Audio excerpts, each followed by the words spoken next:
Hey, what's up, guys? Welcome to a brand new episode of the RSL Show, Real Salt Lake Show on KSL Sports.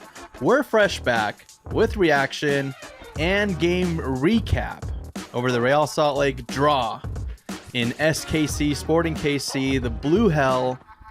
What is up, everybody? How is everyone? Let's go around the room real quick, really fast. Isaac, how you doing? Doing really good. Your eyebrows look really good, bro. You got them shaped? I did. I need to redo them, though, because they're starting to grow back.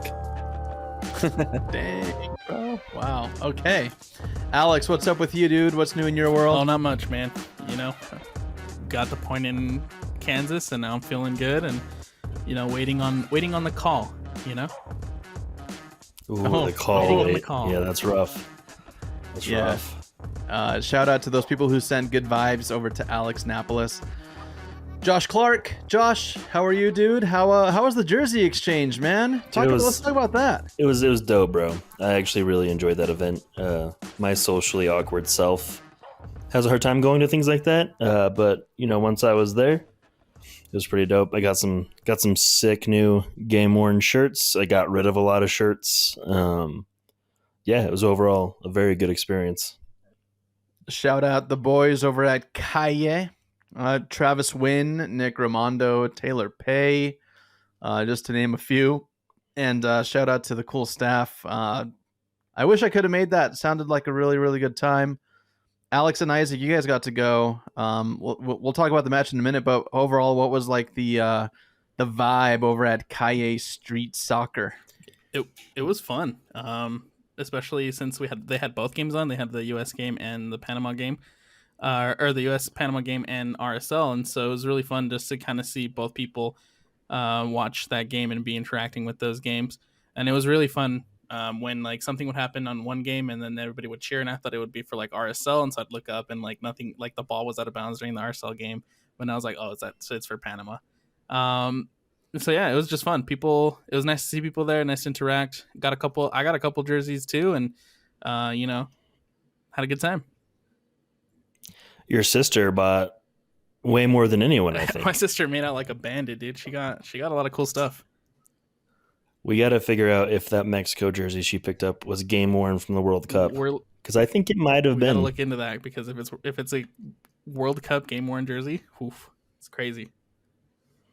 Yeah, that's a come up. The vibes at Calle are incredible. I say if you've never been there, this is your sign to go, because it's such a fun, cool spot. Look at that. Isaac endorsed. Isaac endorsed. Bro, your sounds like your sister's just stacked, bro. She has a lot of money, just buying kits. I don't know about the money part, because I'm always letting her borrow some, but but she's At one point I heard Alex go, "That's your Christmas present." Yeah, I did say that. So Alex is the money maker. That's good to know. Well, guys, shout out Calle. Free endorsement, free ad for the boys over at Calle. Go check it out. They're trying to free the game. Really cool vision, and they've got a really cool spot. If you guys haven't been, go check it out. They have a storefront. They sell hats, sweaters, shirts, soccer balls, everything. They've got like an indoor, just chill out spot. You can go kick some soccer balls. That's a project that, like I said before, Travis Wynn and Nick Ramondo have been working on, and maybe there will be a collaboration between Calle and Salter FC down the road. Who knows? Ooh, that wasn't discussed last night, but there it is. Yeah. They've always wanted to do business with the best fake club in the world. Shameless plug. You got 3 more days to go on salterfc.com and order their second kit ever in existence. What's the kit called, Josh? So the Revival. The Revival kit. Yeah. Pretty dope. Let's correct the history there. It's actually the third kit. We had the unreleased one, that there's 4 of in existence. That's true. So we have to tease that a little bit. But yeah, it's technically the second for sale kit. There it is.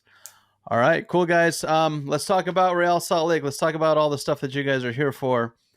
We got plenty of fan reaction on Twitter, Instagram. Just an overall really good result going into SKC. Do we just want to hop right into it? Let's talk lineup, actually. Let's pull up the lineup. Let's get thoughts and opinions going into that one, because I know that there were a few questions going into this one as to maybe why some people didn't start, why some people were coming off the bench, and what was, Pablo's thoughts behind that. So let's break that down. Who's got the starting 11 in front of them? So I think the big main thing that kind of jumped out was Gavin in goal. You love to see Gavin Beavers get minutes, get the opportunity. And despite a couple shaky moments for like an 18-year-old who hasn't had that many minutes in MLS play, he still does really well. He comes up at good times and big saves, and so it's really awesome to see Gavin kind of have those opportunities.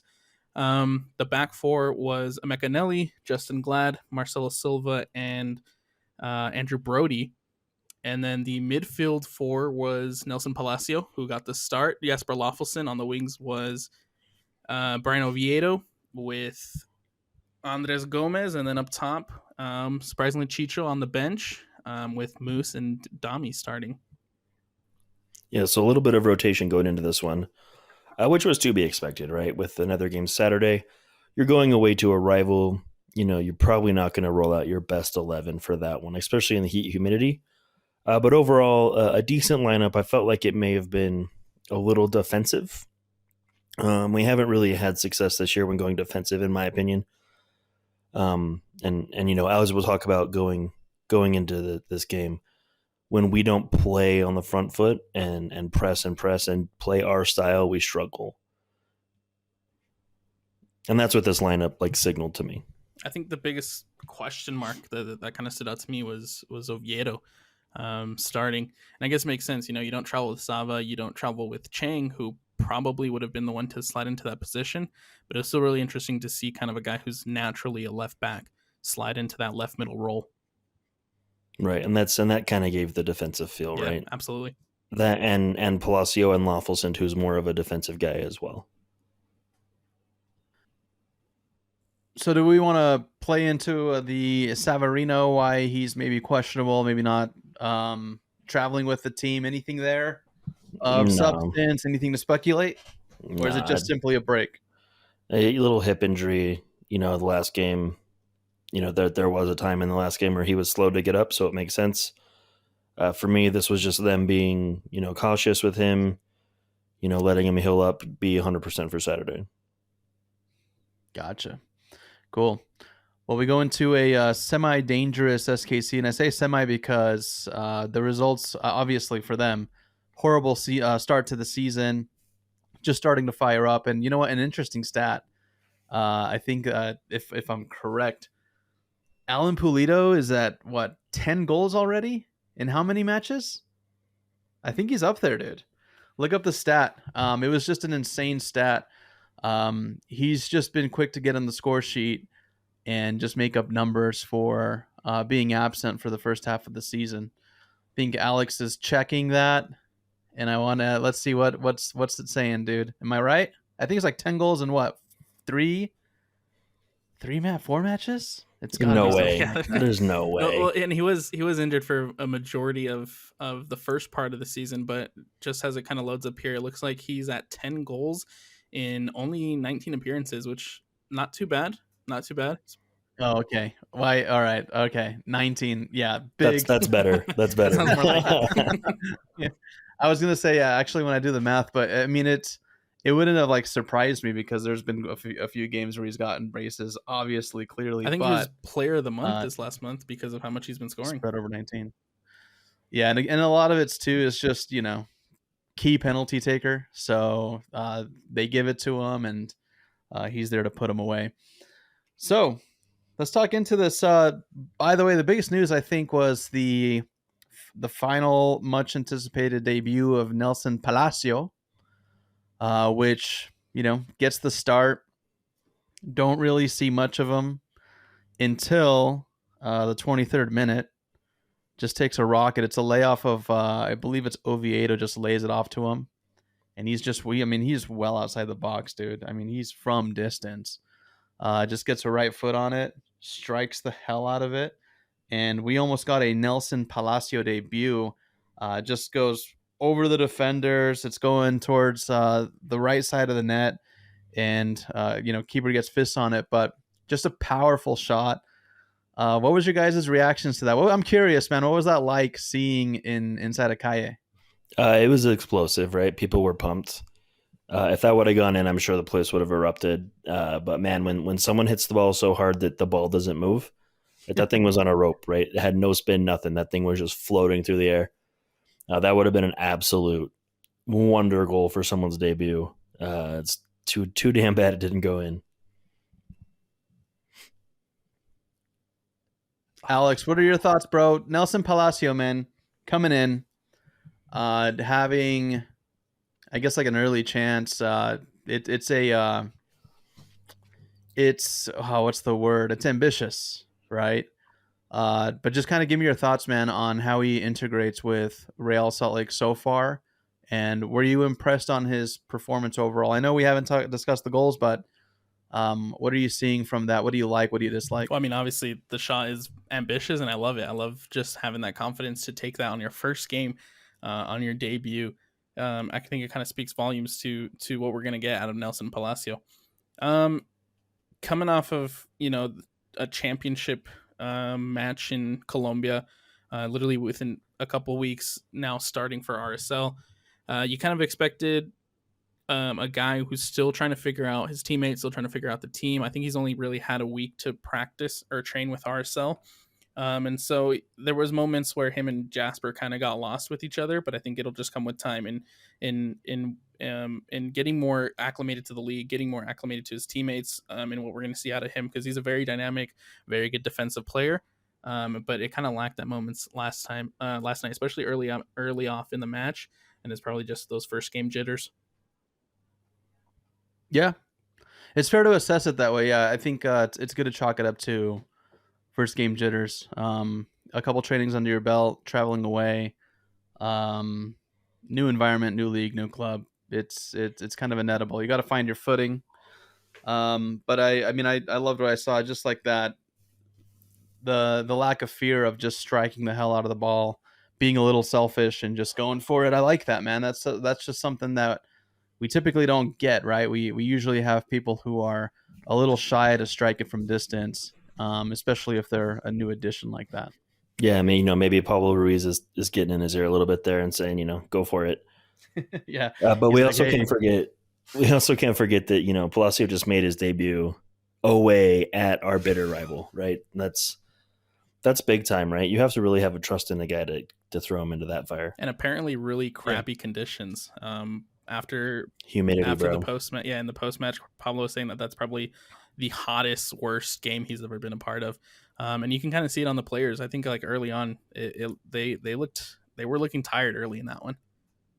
Well, I mean, the humidity, it's a lot like altitude in ways where it'll just suck the energy right out of you, right? And when you feel like you're running through a blanket, essentially, like that's tough, and it does take some adjustment. I don't know why you'd want to live in Kansas City, honestly. Bro. Like it's either bitter cold or like you just got swamp ass all the time. Like I don't know why you'd want to be there. Yeah, I could see why Cavincio is trying to do everything to switch support and get out of there. It's the most horrible place to visit. It's the least likely place. I don't know, dude. I've been there before. Free work trip for a week, and I'm not kidding you, dude. Aside from the barbecue, yeah, sure, it was good. Aside from that, there was literally nothing. No, but there was nothing to do, dude. I think I went to like 3-4 movies that week because I had seen everything there was to see in Kansas City in like a day. It's definitely not Soccer City, USA. Definitely not. Alex, doesn't your sister live there? She does, yeah. She lives in Kansas. For school? She does live in Kansas. Does she love it or what? Like no, no. I mean, she makes fun of. She talks about the humidity all the time, and I'm like, dude, that sounds terrible. Yeah. Anyways, we won't lay too much into Kansas City, but it's a whole different discussion. I literally had the entire city of Kansas City, like news people, organizations, everyone was coming at me on Twitter, bro. Like 2 years ago, so funny because I said it sucked. They're way too easy to rile up, man. Like, dude, it's a soft bunch. It's so easy. All right. 26th minute. Let's talk about this one. Oviedo. I'm not going to say the same spot from Palacio, but just Pretty outside the close. penalty area. Pretty Yeah. close. Little strike. Just hits the top of the post. Just inches up. Would have been an amazing strike, amazing goal. But let's assess that a little bit. Are we still hot on Oviedo? Do we like him? Are we loving what we see out of Oviedo week in, week Listen, out? I don't think any of us have been really hot on Oviedo for a while. I don't dislike the guy, but I think out of a majority of our players, he is closer to a liability than a lot, right? And that's no slight at him. He's still a great player. I just think you can tell the career's winding down, right? The legs don't have it like they used to. I think his role is better served off the bench. But all props to him. He went 90 this game. Damn near scored a fantastic goal. I would have loved to see him get on the score sheet. So props to him for having a pretty good game this week. I think it was a very much a bounce back performance for Oviedo, just due to mostly because I feel like a lot of us still have still had a sour taste in our mouths from kind of the defensive mistakes in Minnesota that were on his side of the field in that one, and so it was nice to just see him come back out and not only have that opportunity, but to play an overall solid game, like Josh said, and going 90 in that Kansas Heat and still playing a decent game. All credit to him for that. Yeah. Now moving on to the 29th minute, we're going to discuss Sporting KC's first goal. And if you guys want like a little play-by-play, if you guys check your chat, I've basically thrown this highlight in there. But let's just break this down. So a minute 17 into these highlights, where the 29th marker, Lawfulson, he's going to get a lot of criticism here soon, but I don't think this one's on him. Lawfulson feeling a little bit of pressure, plays it back to Beavers. Beavers is getting pressed, has plenty of space actually. Does a pretty bad clearance that just finds one of the SKC attackers, who plays it up to Johnny Russell, and then Johnny Russell whips it in with the left, and then Daniel Saloui is there to just basically pick up that cross with his right foot and just bags a goal. So where are we going to put the blame on this, if anywhere? I personally feel like it's maybe more on the clearance than the pass back. But also Lawfulson might have had better options than to go straight back to Beavers. So what are your guys' thoughts on that? Yeah, those were two errors per se, right? But it still could have been prevented after the fact. I'm more concerned about the recovery of the back line and maybe the coverage of midfield, right? If you look, Brody is nowhere to be found, looking for Soli on the, I don't even know how to say his name, on the back post, kind of leaving him open. But again, if you really look at the goal, right, it was a breakdown on RSL's side, but the angle of that finish was more impressive than anything. So I'm just going to give credit to SKC on this one and props on the finish, because that angle was tight and honestly it shouldn't have gotten in. So I'm not really going to blame anyone here. It was just kind of a couple young guys making some mistakes and then the veterans struggling to, reset and mark up. Yeah, and followed by a decent shot. So it's exactly that. I think once RSL, the way they like to play is obviously once that ball goes back, the immediate thought is to go forward and start to build that attack. It's not to hurry and recover defensively, and so it was kind of a situation where you make that mistake and you don't have the coverage to come back and cover that attack from SKC. It's unfortunate, but it's a team mistake in my opinion, and it's something that we kind of saw at the beginning of the season, right, where this team and this defense was committing a lot of mistakes, a lot of defensive errors that led directly to goals, and it kind of reminded me of that a little bit. Yeah, just it's a little bit of just questionable. What are we doing? But I think a lot of people were kind of going at Lawfulson a little bit. Had even seen some takes that he's more of a Monarchs style player, and I think that could and might be up for debate. But I don't know. I that drives me nuts because beginning of the season he was a solid starter, right? Mhm. I know we're guilty of it as well, but to go from Lawfulson can be a starter, Lawfulson's a great bench player, to straight to he makes an error, so he's Monarchs quality. Like that's a Yeah, bit of a weird take. it's a little tough. It's a little Yeah, rough. yeah. I think they got to pump the brakes on that a bit. Yeah, I'd say pump the brakes a little bit, but also it's not wrong to, I don't know, man. It's not wrong to uh, criticize, but then also acknowledge that the roster around him is getting better, and it seems like the level of play and the players around you are elevating. So Right. hopefully he also is able to kind of come up with that, Well, then fizzle out. and even if he doesn't, right, it's not like he would just get sent down to the Monarchs. He's an absolute MLS quality player, and could move on and make a majority of MLS rosters out there and make them better. So I really don't agree with he's MLS next quality, right? That's skipping over USL even. So it's a Yeah. bit harsh. Yeah, a little bit. So we move on to the 34th minute. SKC still attacking, and this, we called this on the last podcast. We called it Johnny Russell goal because we know it's going to come. Mine was from a set piece header to Johnny Russell. That didn't happen. I think, Josh, you said like a ball played over his head, and then he'd get there and maybe finish it, maybe like one-on-one scenario. And am I wrong, or is that what you said? Couldn't tell you. I honestly don't remember. But I know I got the time right. I think, so yeah, I was You going got to say, the I time, think he even yeah. gets the time right when he was going to score. Yeah, you said 30th, like around the 30th minute, which it happens. And you got to give credit to Johnny Russell, dude. Like, I don't know why he just like turns it up versus Real Salt Lake. It's a little frustrating, but you can predict that. You can count on it. I mean, he's as reliable as the sun rising. We tweeted that one when it comes to scoring on Real Salt Lake. But dude, he's got a beautiful ball that's played into him, and it's tight. There's two defenders. Justin Glad's on him. Oviedo runs over to him. I'm trying to make out who the third player is that is there, but basically he takes a touch off of a hard pass, turns, and then just drills it in. Also, difficult angle.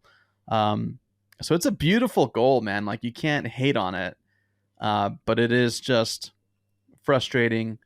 The amount of goals that Johnny Russell has just impregnated on Real Salt Lake. it's a lot like Chicho, huh? Uh-huh. Yeah. A little bit. So Yeah. are we going to trade for him? I don't want know. Johnny Russell anywhere near this roster. Yeah, Maybe, but maybe a few years ago, right? But yeah, but also he earned my respect, man, when he just, remember when SKC was struggling and he just went to the media and was just like, something's got to change. Like, this isn't it. He called out basically his entire team, his roster, his head coach, everything. He was just ready. He's like, hey, we need change. Like, this just isn't working. And I think that when you do care about the club, you'll be okay in saying those things if you're truly passionate. I feel like a lot of people can't get those things off their shoulders. Maybe they're too afraid, but I mean, the dude's also a veteran, so a lot of respect, man. But just beautiful goal, bro. Just drilled it in. You can't hate on it, man. Johnny Russell. no, it is annoying to watch them celebrate, though. And It bothers me. I think for that goal, you kind of saw it coming. It right after Shalwi scored the first one, it's kind of took back RSL defensively. Leading up to the goal, there was a lot more defensive mistakes. RSL was just feeling the pressure from SKC, couldn't clear the ball, couldn't really get it out of their own end, and then Russell puts it in, and it's kind of another punch to the mouth for RSL. Yeah, but is it weird to say that the feeling at Kaye was we weren't done? No, that's absolutely what it felt like. I felt like when they first scored that goal, it was pretty deflated at first, but even then, I felt like this team, could come back. Well, I mean, you're gonna deflate anytime someone scores on you, especially a rival, right? But if you listen to the conversations and some of the conversations I had, it was like, oh, it's still the second half to go. Like we're not done. And I think the big question was, what was the adjustment going to be going into the second half? Because if you're watching, RSL is not playing the way RSL has played in the last 90 days in that first half, right? We're letting SKC come at us, whereas we've been the team to go at people. We're playing more defensively. We're not playing the RSL way, which is in everyone's face, right? Coming at you hard. And I get it's hot, it's humid, but you got to play your style. And we didn't do that. So I think everyone's collective feeling was, if RSL comes out in the second half, makes a couple changes and changes their style and goes at this Kansas City team, we'll get a draw minimum. And sure enough, a minute into the second half, that exact thing happens. Well, and then we also got to go back and talk about what changed at the half too. Right. Let's get into it. Bring Chicho Arango in, you bring Pablo Ruiz in, and you bring Diego Luna in right at the half. Right, you waste no time getting him into the match, and it completely changes not only the style of play, but the way you're going to attack this SKC backline. Well, you could see, it's funny to say, but you could see SKC get scared, right? They definitely took a step back. I think as soon as they saw those subs, just because of what they bring to this side. Yeah, and let's be real. Pablo Ruiz changed the game. Chicho Arango changed the game. Diego Luna changed the game. Let's talk about it. Right, and we will. The press came back, right? Next thing you know, Pablo Ruiz is getting in someone's face to steal the ball. Diego Luna is going at guys, putting them on their heels. Chicho Arango is making crazy runs, crazy flicks, right? The ball from Ruiz to Chicho, leading up to Mafosi's goal is insane, right?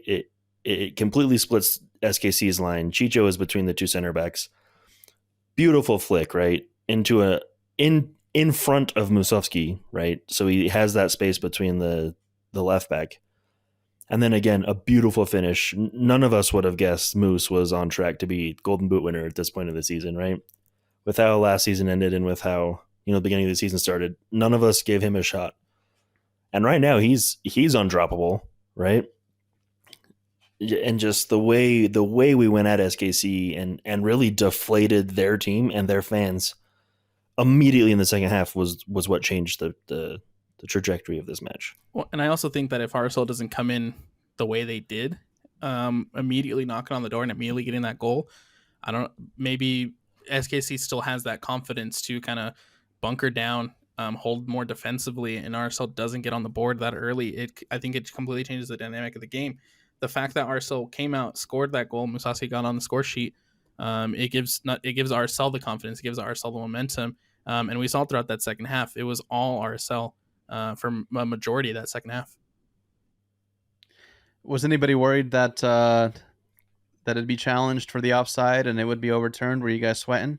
Momentarily, right? When you see the player put up his hand like no, right, and you're not there to see kind of what's going on between the referee and whatnot. There was definitely fear. I think we all thought that was going to go to VAR because we weren't seeing the replay, but we were seeing the reactions. But there was definitely an eruption of cheers when the ball kicked off and play resumed. Absolutely. So, 23 seconds. It was 45-23 is when that was scored. We saw plenty of opportunities. We saw a strike from Chicho that was on target. Keeper block, beautiful shot. And then just momentarily after that, also in the 52nd minute, we get another attempt on target. This one comes after being laid off by Diego Luna to Pablo Ruiz. Gets his left foot on it, and it's just keeper big block. So a lot of shots, a lot of pieces coming together, and I want to just talk about we've already talked about this in great length. The momentum shift the minute Chicho comes on, just like the amount of touches that he gets on, the attempts on goals, whether it's a shot, whether it's a header in the box, dude is just like spreading the magic, and it's crazy to see it just not just happen in this match, but translate directly from the last match. A lot of momentum there. So, what other positive things could we say about Chicho and the momentum that he brings to Real Salt Lake? Honestly, it's the way the guys have responded and upped their level of play, right? I don't know who this Diego Luna is. This is the Diego Luna we all wanted to see. This is the Diego Luna that can move to Europe, right? This is the Diego Luna that can make the senior national team, right? This Diego Luna is incredible. Ruiz was already performing at a high pace, a high clip. This is an absolutely different Ruiz as well. So I think, and the front office and coaching staff said the same thing about Chicho, but he's made everyone better. He's made them up their level, and that's scary for everyone else in the Western Conference and honestly in the Eastern Conference. Yeah, I think obviously we see what adding a piece and a star like Chicho does to this team. And you got to give credit because to guys like Diego Luna and guys like Pablo Ruiz, because they are the playmakers. They are the ones who are going to be creating for Chicho. And we saw last night what difference it makes when both of them are on the field and when both of them are doing to feed Chicho. So many opportunities for Arango, so many opportunities for Luna and Ruiz in that attack in that second half, especially early in that second half. And it's really good to see how well they're already clicking. Absolutely. And Isaac, good point in chat there. Not only is Diego Luna killing it offensively, but he's working his butt off defensively, right? He had a goal-saving tackle in the box that, you hardly see center backs making these tackles, right? It could have been a red card and a PK easily, but it was clean. It was vicious, and it's something you love to see your offensive players, putting their bodies on the line and putting in that defensive work, because when you have guys doing all of the dirty work all over the field, that's what a championship team is made out of. Yeah, no question. Talking about sacrificing your body, putting it on the line. 70th minute, going into the 71st, dude. SKC is playing a ball back. They're being safe about it. And when you go back and watch the highlight, dude, Anderson Julio just runs through this defender. Punks him, just straight bodies him, bro. And I don't know how, going back and looking at it, I'm just like, how was there no call on that? Because the defender sold it well enough, and there was plenty of contact there, but he just trucks him, dude. All ball, baby. All ball. There's the claim. But Anderson Julio, dude, takes this dude out, just flattens him out, makes the run, gets a few touches, and then just megs the goalkeeper, scores, and runs over to his dude's training. What the hell? Because, Anderson Julio, I love him to death. We know he's got the talent, but where's this coming from? Is it the Chicho effect? I'm surprised Anderson didn't go back and flex over the defender's body after he scored, because he just ran right through him. It was clean though. It is absolutely clean. Whichever way you look at it, it's all ball. It's shoulder to shoulder. It's a good way to just kind of welcome yourself into the game, right? Because he just subbed on in a mere minutes before that. And he says, hey, I am here and I'm going to score again. And sure enough, he goes down. He does that. That's 3 straight games with a goal off the bench. I was saying it last night. 2021 Anderson Julio could be back. Might be back. Should be back. After that confidence boost. And that tackle from Julio is all credit to the press we're playing, right? Absolutely. Which we didn't see. He didn't have to go in and make that tackle, right? He didn't have to make that tackle. He could have sat back, waited for the ball to be passed, but all credit to Julio for pressing, for that tackle. It was clean. It was beautiful. And I'm just going to address it now for the SKC fans complaining, whining all over Twitter. It was clean. If you guys really want to complain, Chicho Arango's yellow card, never touched the guy. And there should have been a penalty right outside of the box on Chicho as well that got missed, and you guys were playing dirty, so I don't want to hear about it. Suck it up. Daniel Rosero, man, he's also Colombian, which would make him a perfect candidate for a Real Salt Lake player here soon. But yeah, dude, Danny Rosero, man, just got bodied, bro. If I were him, I'd be worried afterwards. I'm like, dude, am I still gonna have a job in MLS as a defender, bro? Dude, you take a hit like that and you go down. I mean, I get it. You're trying to draw the foul, but I really think Anderson Julio took him, bro. He just mowed you down. Yeah, and that's there's when you nothing you can do. And the goal, and it's the worst possible outcome. It leads to a goal on a soft pass back. It's embarrassing, dude. that's when you put It's your a hand hit up on and the ask for a ego. sub, bro. Like he got me, pulled my hammy, Get your Capri Sun and your, my orange slices, dude. and Get I'm me out going of here. home, bro. Mom, take me home early. I'm hurt, right? Yeah, I mean, and as much credit as Julio gets for that goal, a very similar opportunity just a few minutes later to win it, and the old Anderson Julio showed up. So Yeah, that's the I 88th wish, minute. Let's yeah, talk about it. Let's talk about it. So you're right, man. Absolutely right. So after a shimmer of hope, some life back into RSL.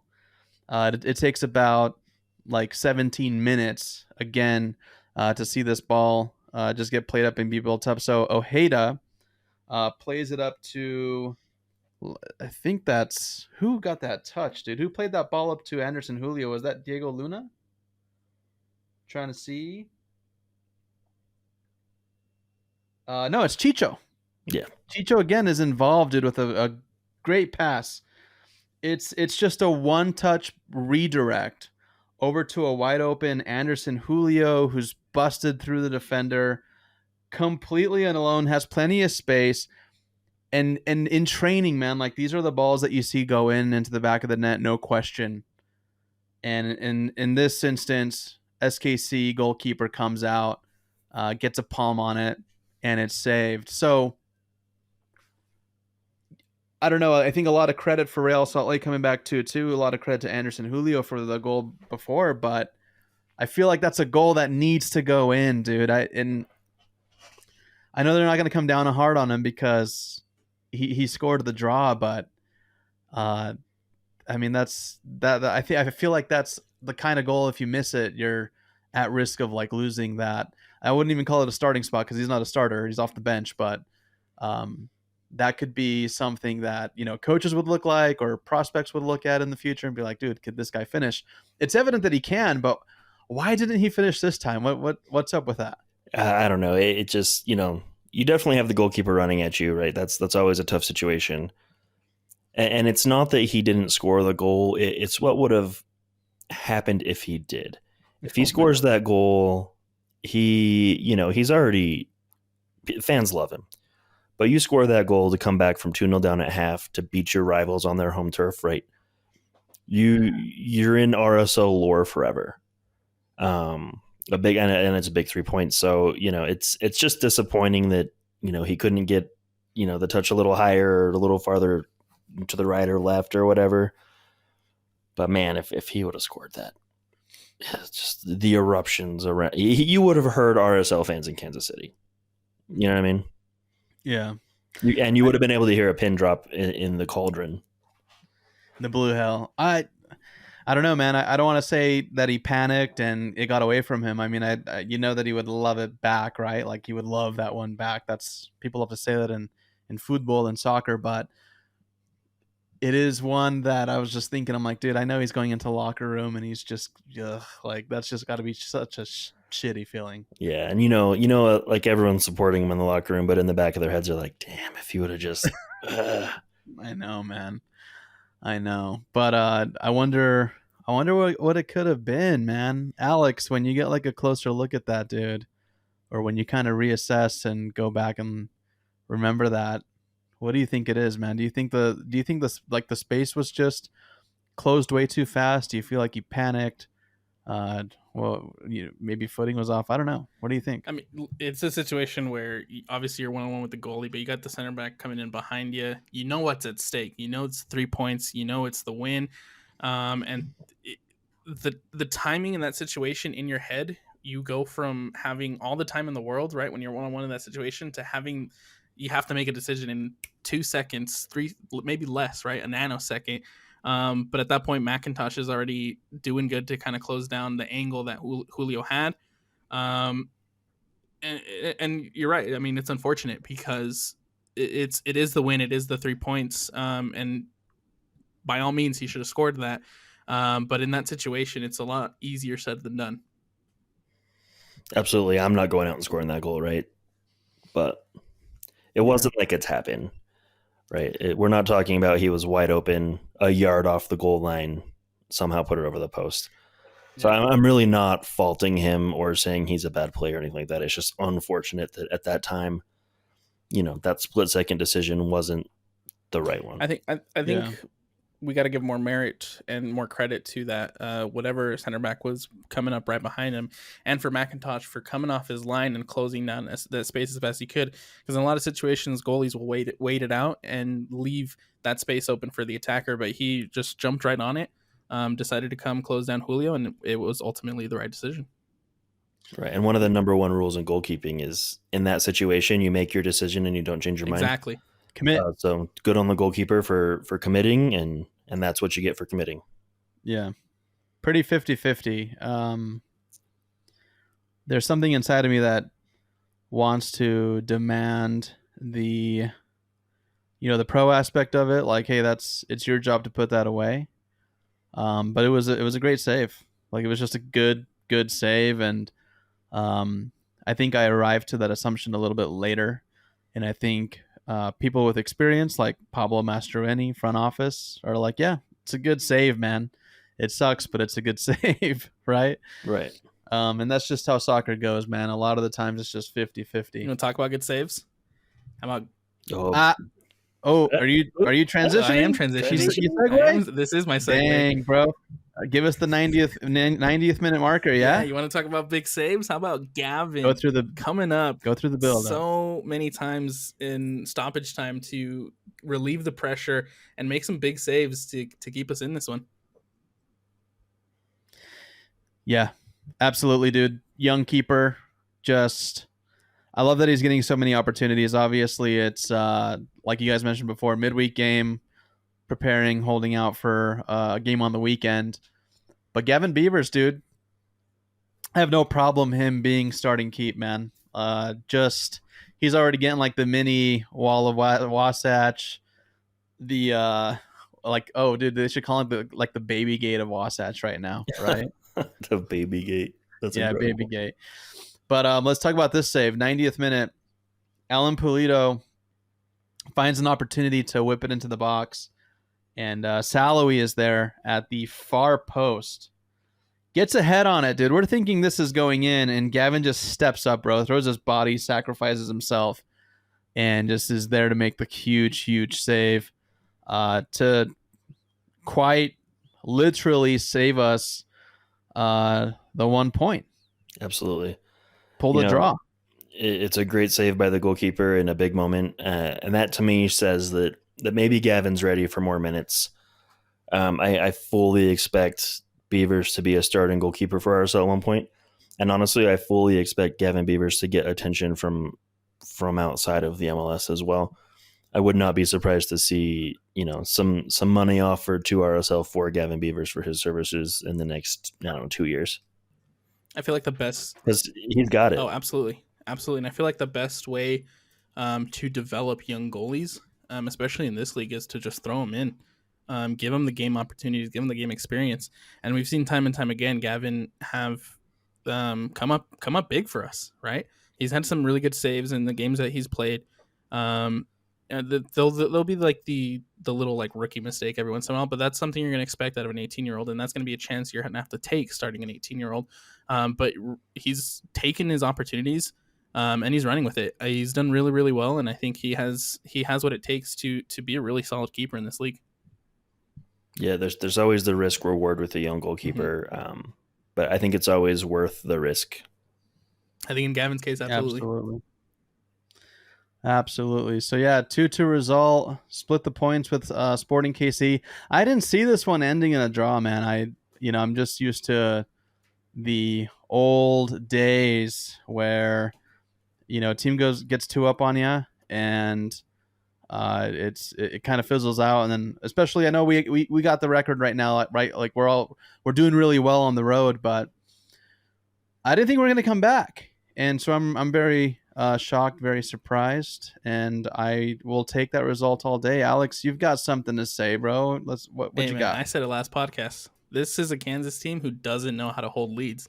They've lost their leads time and time again, And so I was confident RSL could be able to come back, and sure enough, we saw it in the last game. 2-0 at the half. RSL comes in, changes their game, plays really well, and again, Kansas kind of crumbles under the pressure and can't hold that lead. Yeah. So junior producer wasn't with us on the last episode, but clearly you know what the outcome was now. But if we were to go back a week ago, Isaac, what would you say the scoreline would have been? I would have said 2-2. No, I'm just kidding. No, I thought it would have been 2-0, maybe RSL's way. Oh, all right. Real confident over here. Real confident. But, it is questionable, right? What does this game look like with throwing in the big boys a little bit earlier in? Could this have been 3-2 for RSL? Could it have been 4-2? I mean, there were a lot of opportunities, a lot of shots on target in the second half, just because Chicho just brings it out on everybody, man. Everyone's just going for it. But we'll never know. We'll have to settle with a 2-2 and the 1 point. Well, and listen, we can think what ifs all day long. But I would rather go into Kansas City, get a draw, and then come home Saturday with the full 11 and get that win at home and get that home streak going again. Amen. So let's talk about the feedback that we got from the RSL Show listeners on Instagram and Twitter. We took to Twitter today and we said, send us your Real Salt Lake takes. Who is your man of the match? Are you happy with the draw on the road? What is your outlook on RSL's season? How far do you think this squad can go? Let us know below, and we'll shout you out. So we're going to go through every single one, guys. We made some promises. So 714 Idea on IG wrote, Gomez failed to impress given the start. Luna is a workhorse. He fights for every ball. Even when he loses the ball, he still pressures and looks to get it back. That shot outside the box by Palacio was good as well as Oviedo's. We got 3 good outside the box takers, Palacio, Ruiz, and Oviedo. We are no longer in the box team, but we can also be a threat outside the box. You guys agree? Yeah, good takes. As far as Gomez goes, I know a lot of people are worried. I think he's just, being a kid and he's having adjustment periods. I think it's just a little dip in form. And again, you're in Kansas City, you're in a rival, it's hot.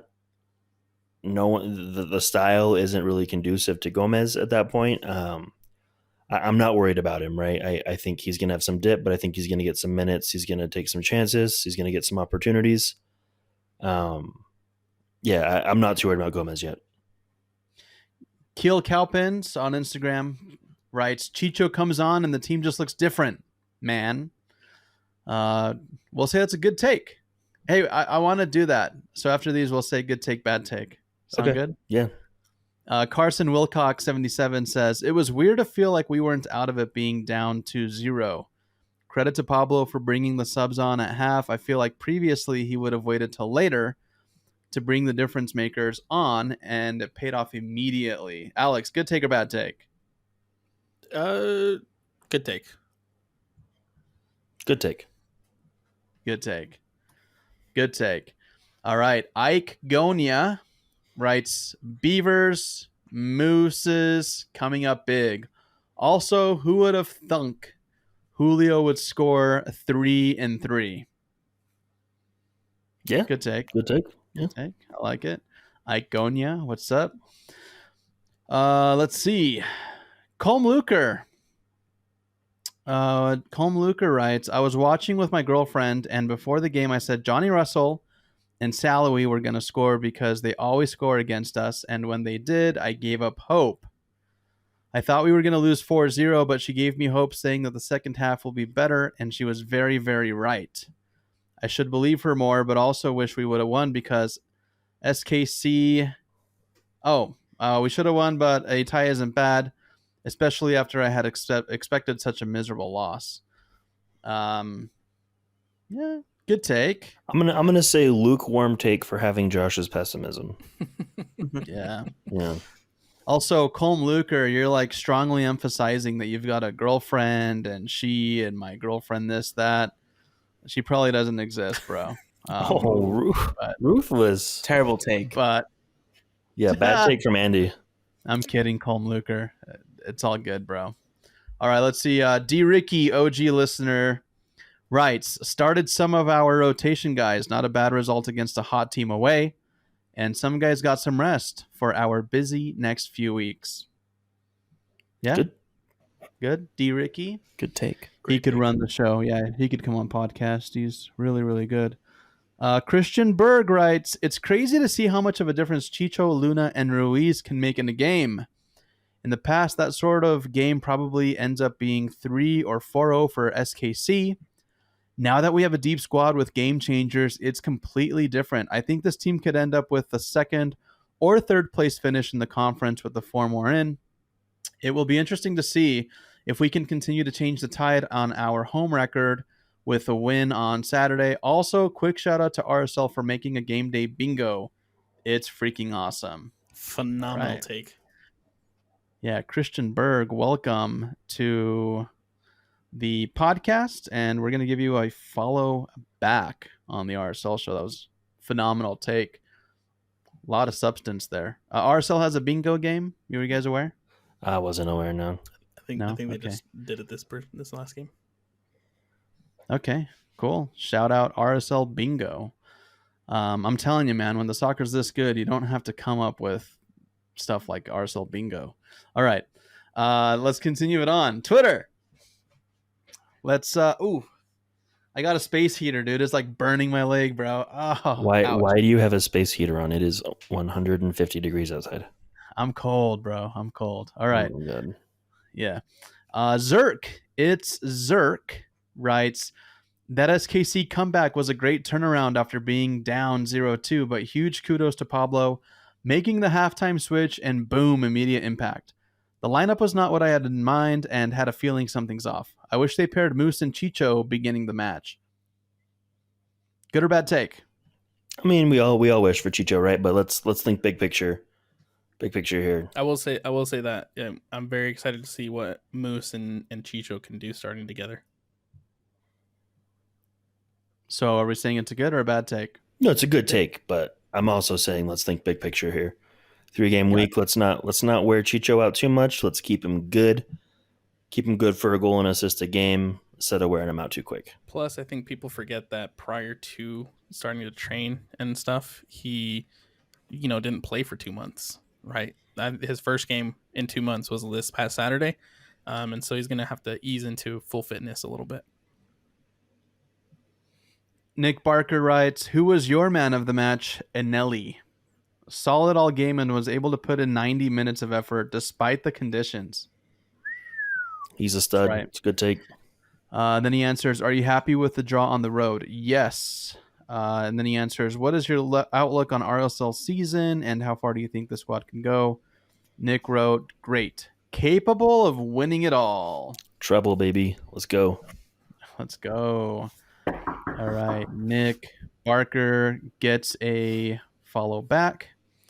Matthew Daniels wrote, first half was bad. We were missing the confidence in possession offered by Ruiz. Jasper just had one of those nights. Brilliant resilience by the team, and Chicho changes how people have to defend against us. I'll take a point, and Arango was my man of the match. I think West top 3 is expected. Good take. Good solid take. Nice job, Matthew.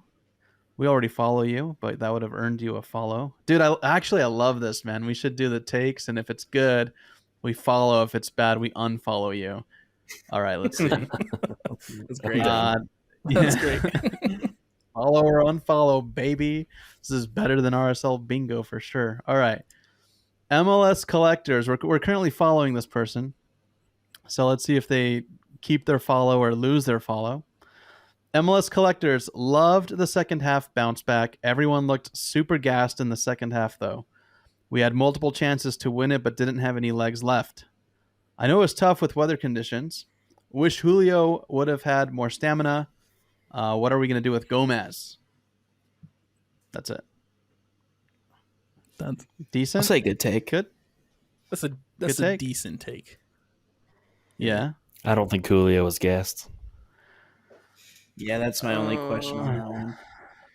Yeah, I don't know. I mean, it's not a take that's going to lose you a follow. It's just like,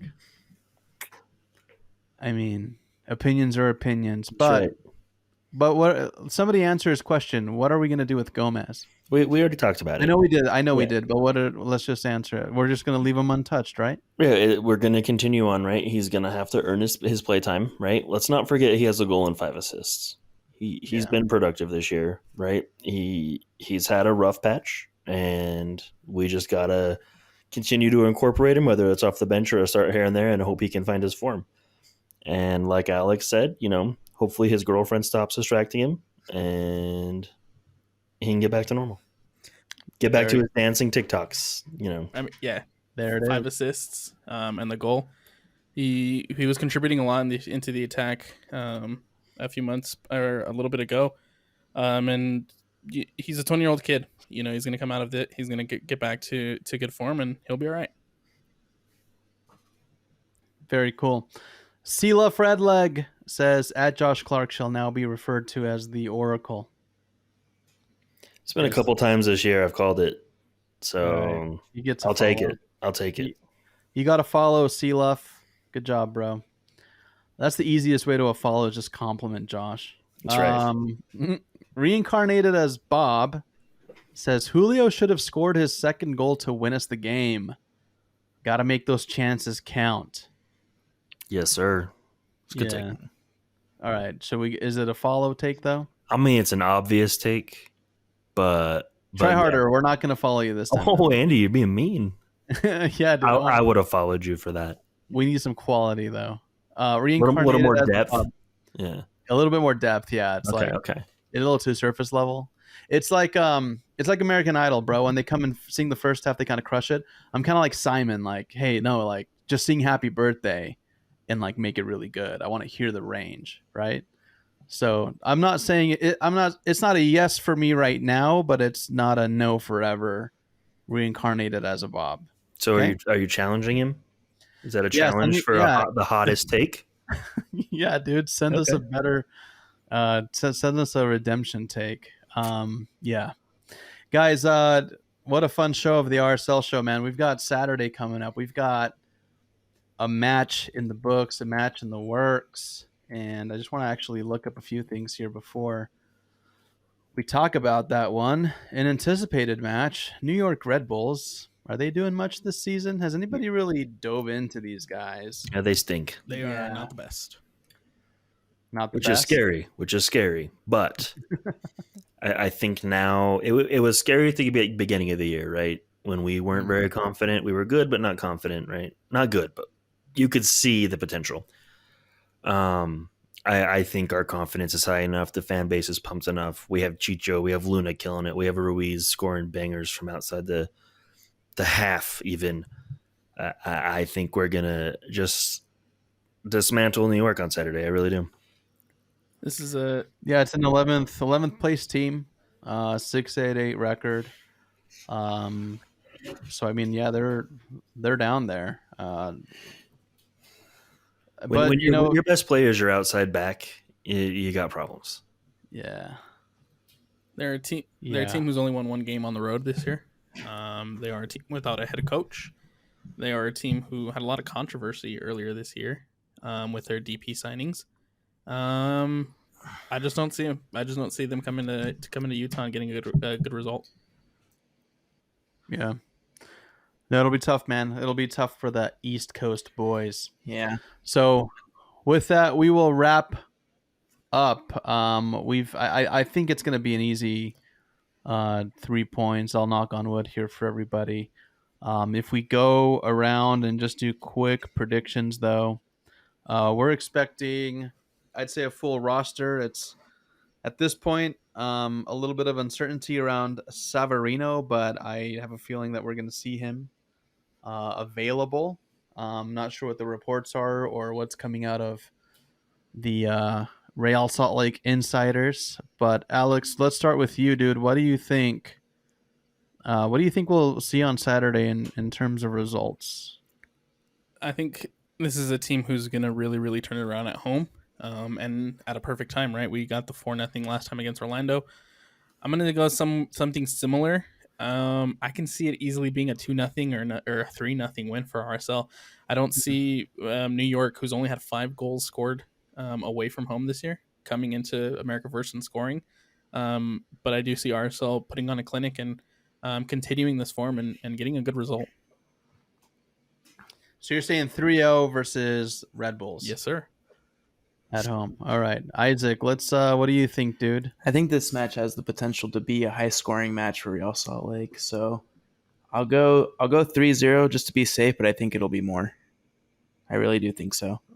Especially after reading Where are the goals coming from? After reading this stat, Real Salt Lake is unbeaten in its 12 regular season home matches against the Red Bulls.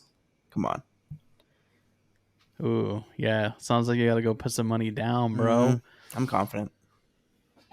All right. Joshua Clark, dude. Just now you know the stats. We got a Alex, did you say 2-0 or 3-0? I said 3. 3-0. So we got 3-0. Josh, what do you think, dude? We're gonna lose. I'm joking. I think we get a Chicho brace. We get a Demir brace. We get a Luna goal and a Ruiz goal. We're going 6-0, baby. Oh my god.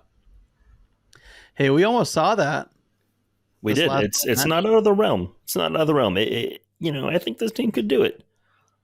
I'd love to see a 6-0, and I think if there's a match where this could happen, it's probably going to be this one. So I would say there's I'd probably say it's 4-0. Probably 4 goals in this one, 4-0. For me, I feel like Chicho will bag another one. I feel like Ruiz is going to have one. I would even throw Glad into the mix. Another header inside the box. I don't know where the 4th goal is coming from. Dami. Maybe. Yeah. I always want to lean in and say maybe Diego Luna, but also I just feel like, I don't know. I feel like he's just unlucky sometimes. I'd love to see a goal from Diego Luna, just to kind of, bump up his stock a little bit more. But yeah, there we have it. 3-3, 3-0, 3-0, 6-0, and then 4-0. So it should be an interesting match. I'm afraid that we're way too confident now. Nah, dude. This it's got to be in the bag. 12-0 at home, dude, versus the NYRB. Come on. Everyone with a brace. Everyone on the field has a brace. Yeah, everyone on the field. This one's to be played Saturday, July 15th, 7:30 p.m. is kickoff. Get there early. Bring your kids. Bring your markers. Hang out. Go get some signage. Get your kits signed. Wear your sunblock. Hydrate. Wear your short shorts. Have fun. Paint your face. No one paints their damn face anymore, bro. I want to see faces painted. Who's going to the match this weekend? Out of the RSL show. I'll be there. Isaacs will be there. Alex? I'll be there. Josh? I am 50-50. I have to work, and there's some meetings going on, so it's going to depend on when those finish up for me. Cool. I'll definitely watch it, but yeah, it's another MLS night for me. Saturday and then Sunday. Like I said, I'm scheduled to do more MLS content. That's gonna be a cool day. Make sure you're around Apple TV. We already know what's happening. They're gonna announce Messi. It's gonna be a huge day. So I won't be there Saturday, but Isaac, I was going to say, bro, you don't... Oh, no, never mind. I was going to say, can you imagine Isaac going with his face painted, going through the media? Going through the media entrance, dude? Oh, my God.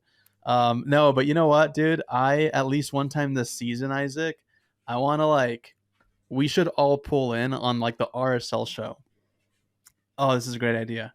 So the RSL show, and then even, donations from the fans. Get this.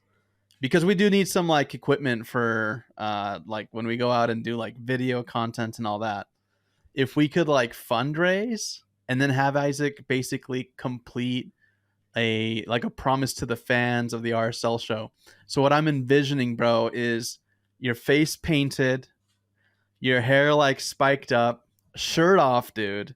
We'll buy you a ticket so you don't have to go through like credentialed media, but just get you like just square and center. We'll give DJ Eracalypse, we'll give the camera people like coordinates on where you'll be, bro, so you could be like dancing at halftime. Would you do something like that if it raised money for the RSL show? Oof. I'll do it. I think that same day we should go to the tailgate and we'll paint whoever's face wants their face painted. Yeah, dude, that'd be fun, man. Because we need more like faces painted and hairsprayed and just like stupid lunacy. You know what I mean? Like we need that in our. I would do it for like a TIFO fundraiser. Something we need. We'll figure something out. We will figure something out. If you have ideas, fans, let us know what you think. Yeah. I think Alex has something to say here. Alex is part of this too, bro. We're painting his face and he's shirtless. Hey, I'm all in, bro. I'm all in. You don't gotta tell me twice. Dude, that should have been our like hazing, Josh. We should have like made these guys go do something like that. It'd be awesome. Hey, real quick, just to kind of wrap things up. This is the last game we have before we head into Leagues Cup. How do you guys feel about heading into Leagues Cup on this streak? I feel so good, man. I feel like we're gonna get some quote unquote revenge on Monterrey, and we love to beat Seattle at home, so I think we could take our group and make a run. Again, I could be overconfident right now, but that's just the team's got me feeling that way, and I'm gonna support it and I'm gonna believe until they give me a reason not to. At the end of the day, like I'm happy with the draw in Kansas, but I kind of wish we lost that one so we wouldn't be heading into Leagues Cup on the streak, because sometimes I feel like teams heading into a single game elimination tournament like this with such a good streak, it's a bad omen, and it got me thinking last night. Well, so back in the day, Sure, to fight those bad omens, we would do, how do I say this? A ritual, a seance. Yes, we would have a ritual where we would either, find a player of the opposing team's trading card and burn it, or something to keep the luck going. So if you need to do that, if you need to go bury a jersey in the backyard, if you need to make, I think one year we made some voodoo dolls of some opposing players, right? So there's things you can do. If you got to wear the same underwear for 2 weeks straight, wear the same underwear for 2 weeks straight. I don't care. Just Febreze it, right? all right. So whatever ritual you need to come up with to keep the streak alive, like you know the firework thing for me now. Yes. Right. That's been broken. I will be in that stairwell every home game until the season's over, just to make sure I'm not the one that causes us the bad luck, right? So if you have a superstition or a ritual you need to perform, please do not forget. Wait, explain this firework tunnel thing. I need to know. I don't know it. What do you do? What's the superstition? Okay, so basically every game at home we've lost this year, I have damn near fallen out of the press box onto the fans below when the fireworks go off when they're coming out of the tunnel. So last week, I went and hid in the stairwell so I didn't hear them and or jump. And look what happened. I will continue this until I am proven wrong. Got it. Very, very cool. We need to establish some rituals. If you guys have rituals that you guys do, I'd be interested to know what those are.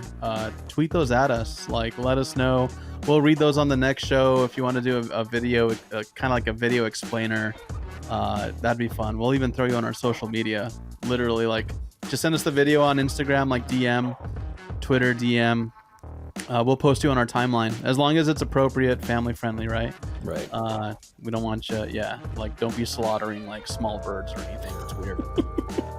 All right, guys. With that, RSL Show on KSL Sports, the best Real Salt Lake content. I love saying that because it triggers a lot of people. Listen to us, follow us on YouTube, and thank you for keeping it here. We love you guys so much. We love Real Salt Lake. We hope that they kick ass this weekend and you guys are there for it. Love you all. See you on the next episode.